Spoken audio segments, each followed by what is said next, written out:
Hey YouTube, Dave here from Getting On. So the hex eZcan for the Yamaha Tenere T7 has been released. I ordered it last week and it arrived today. So let me show you what we've got, and I'll also then do a video on fitting it to the bike. So here it is. They're starting to give these all code names. So the one for the Yamaha is called Yari. I know Triumph and BMW and KTM, so on, have different code names. So Yari is what they're saying for Yamaha. I'm assuming it's not just specific to the T7, but it'll do a lot of the modern Yamahas. So this is the box. They used to come in a plastic bag. They've upped their game a bit in their packaging. So let me get this open and show you what's inside. Okay, so just cutting the tape. There's the eZcan itself. That unit is the same as every other eZcan and Denali CanSmart. And for those that don't know, it's actually Hex eZcan that make these units, and Denali rebrand them, in essence putting a sticker over this silver unit which turns it black, and it says Hex eZcan on it. So no technical differences between them. The software is a little bit different, but it's only the layout. So let me get the rest of the box open and we'll see what we've got. So for myself, who's fitted a number of these, nothing particularly looks strange or new. Do we have this specific 6-pin adapter cable for the Yamaha, and the CanSmart itself with its battery mains connection. It's also got a switched connection, and then your outputs, blue, white, yellow and red. I'll be using 2 of the circuits. I've already fitted Denali S4s to the bike, and you can see that in a previous video. And then the rest of it is a range of adapter cables, which I will have to work out what they do. So I'm going to put this onto the bike. Keep watching for the video and a demonstration of how it uses the stock controls to control the accessories. So there is a number of different cables in the box. Some of them I am not familiar with. This one I am, and it is the connector on the Yamaha that, if you have a 2022 or above, connects into the Bluetooth module, which it's also is its ODB2 diagnostics port. So that familiar cable, this cable that I'm familiar with. I don't know what the green and red wires here are. I'm going to have to go on to the Hex website and do some research. These cables do not look specific to the Yamaha at all. There's 2 of those. I'll have to work that out. It does look familiar to the ODB2 port that's on the KTMs. So quite possibly this kit covers a few different bikes. In this bag, it looks to be a few of the blank connections, the 3-pin and 2-pin connections, USB cable. There is a little book of instructions, but for some reason it's to do with BMW, nothing to do with Yamaha. And then in there somewhere as well is a little sticky Velcro. You can see the USB cable for programming the Hex eZcan controller. So let me go and see if I can find some instructions in fitting to the Yamaha and what the purpose of all of these cables are. This end is new to me. Obviously I've never plugged into a Yamaha, but this connection here, let the camera focus, goes into there. It goes out to allow you to bridge the connection into the motorcycle. So that'll go on to the motorbike itself, onto the ODB2 connection. And then that goes back in if you need to look at our daisy chain, which is of benefit to me because I also have a ODB2 diagnostic scanner plugged into the bike that I plan to use for the Thork Racing Carpator or Triple Tech 9 Pro that I have ordered, which is a new navigation solution.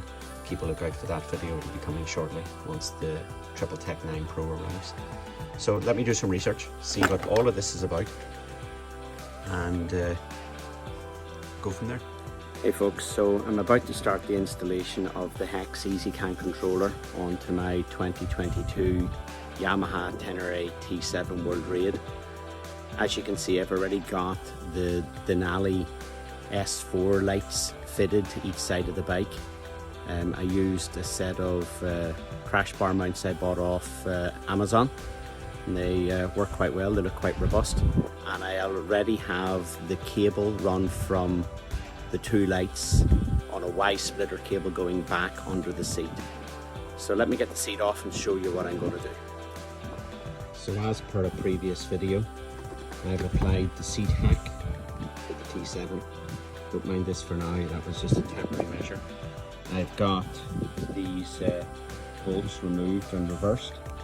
So once the back seat is off, you just have to clip up the front seat and the front seat comes off. So no more need to be undoing those two bolts. You just take them out, reverse them, and the back seat holds the front seat on. Okay, just to simplify the previous view, this here is a Row Electronics AmpLink PDM60. It's a 60 amp. Each of these are outputs with triggers. So there's 1, 2, 3, 4, 5, 6-ish outputs with a total of 60 amps. It's in essence a trip switch outputting 60 amps across 6 circuits for any 12 volt system.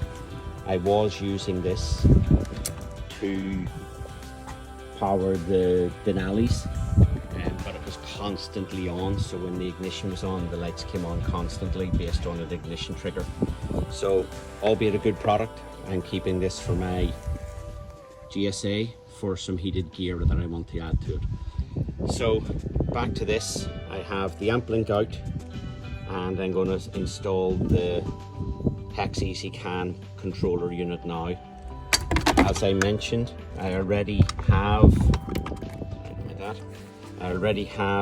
the cable running to the two lights. So this is single in this end and it forks out to 2 on the front. It will do for my needs now. I will be adding in a second cable and using 2 circuits on the CanSmart or the Hex eZcan, so that later on I can turn off the S4s based on the indicator. But for now I'm going to have it coming on at 10% and strobing on flashing and beeping or flashing on the horn, and on high beam going from 10% during the day to 100%. So let me get that in, it shouldn't be too complicated, and we'll go from there. Okay, so in the box you get the Hex eZcan controller. It's got a unique port here, which there's adapter cables in the box that are specific to the year of the bike. So this cable here is 4-way female to 4-way male. I won't be using that. So after reading the installation manual for the Tenere 700, there are additional cables that you need to use because the Tenere CAN bus does not have a horn signal on the CAN bus, nor does it have a flash signal on the CAN bus. So there's 2 wires that need to be used that connect into the red and green wires I showed earlier. So let me show you the cables. So here is the 2 wires that are needed for controlling the horn to strobe and for controlling the lights to strobe. These are required because the Yamaha Tenere T7 does not have CAN bus signaling for the horn and does not have CAN bus signaling for the lights, so low beam, high beam, which also includes flash to pass, which would strobe the Denali lights or whatever lights you have that are connected to the CAN bus controller. So rather than trying to do a screen share, it's been a long day and I'm tired. The green wire that goes to the horn connects to the green output wire from the adapter cable that you use for your T7. In my case, I'm using the red one. If you have an older T7, you may use the black one. So you plug that in, route the other side of it up to the front of the bike to the horn and plug that in. The same goes then for the high beam trigger wire. So this here looks like the front of the T7 World Raid. You take off the camouflage panel that is here, locate this wire, unplug it, loop this in. So you're either going to use the 4-pin or the 6-pin. In my case, I will be using the 4-pin because that's what it says in this manual, and route that back to the controller. So that end back to the controller. Then that allows you to do high beam, low beam, flash to pass. And then in the controller, you can then set strobe on pass, or when you're using the green cable, strobe on horn. So this is because the Tenere doesn't send that signal on the CAN bus for either horn or high beam, low beam. Okay, so one thing the Tenere has in abundance is a bit of room under the seat and above the battery. So rather than putting the controller back there, I'm going to coil it up and put it in here.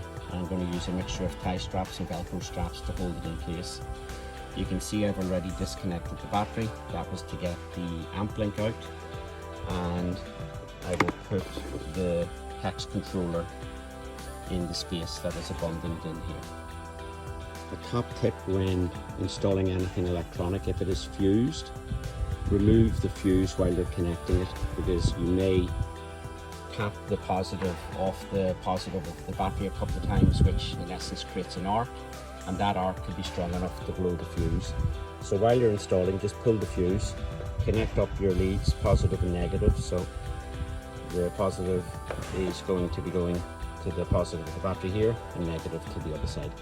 It's a little bit confusing because in Europe we generally use brown for live, so we've got a mixture of brown and orange. So in this case, okay, so in my electronics compartment or electrical compartment, you'll see that I've got other wires connected. These are not standard. This one here is going to a trickle charger that I have there, and the other one is going to, I fitted an auxiliary DIN socket to the side of the bike. So your Tenere T700 or T7 will not have these wires unless you've got other accessories fitted. Okay, so I've the hex eZcan connected and the fuse is out, as I mentioned before. So I'll put the fuse in and I should see the LED coming on here. And that is pretty much it in regards to plugging that in. Have to connect this cable to one of the circuits. Doesn't really matter which one, you can program them each individually. So let me get the fuse in, get it plugged in, powered up, and I'll connect it up to the laptop and program it to turn the lights on. Okay, so I have the fuse in, and I'm not too sure if you can see it, but the green LED is there, which indicates that the unit is powered up. This is the little grommet that covers up the USB micro socket for connecting into your laptop. So the next step is to use your selector cable. In my case, I'm using this one. This cable here is your diagnostics port, which on the 2022 Tenere 700 World Raid connects into this unit here. Let's pull that out, which is the Bluetooth controller for connecting your phone to the TFT. To be honest, a bit of a waste of time if you ask me. The functionality that it provides is next to nothing, but look, it's there. One thing I'm going to try to do is I have this 3-way adapter cable specifically for Yamaha motorcycles, I'm going to see if I can use one of these two outputs to daisy chain back in the Bluetooth module, and also to connect in the CanSmart controller. It would be great if I did, otherwise I'm going to have to see about making up an adapter cable so I can have my ODB2 Bluetooth, which I plan to use with my DMD2 Triple Tech T9 Pro that I've bought from Thorpe Racing, which I will mount to there when it arrives. So let me get this connected in using the preferred cable and we'll move on. Okay, so I have the controller plugged in.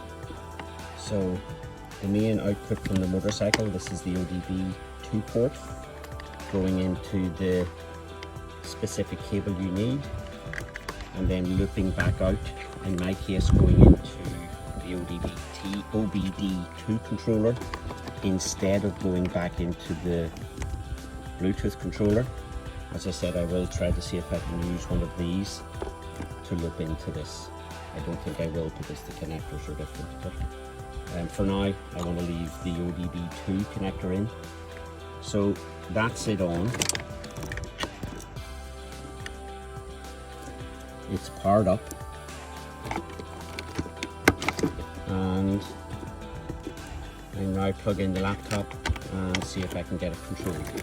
I'll tidy these wires away, put some tie straps and put some Velcro straps in to keep everything safe and secure. So with the ignition on, you can see the LED. I've opted to go on to what's called the red circuit. It doesn't matter which one of those four outputs off the controller you go on to. Some of them do produce more amps than others, but the red is fine for the S4s.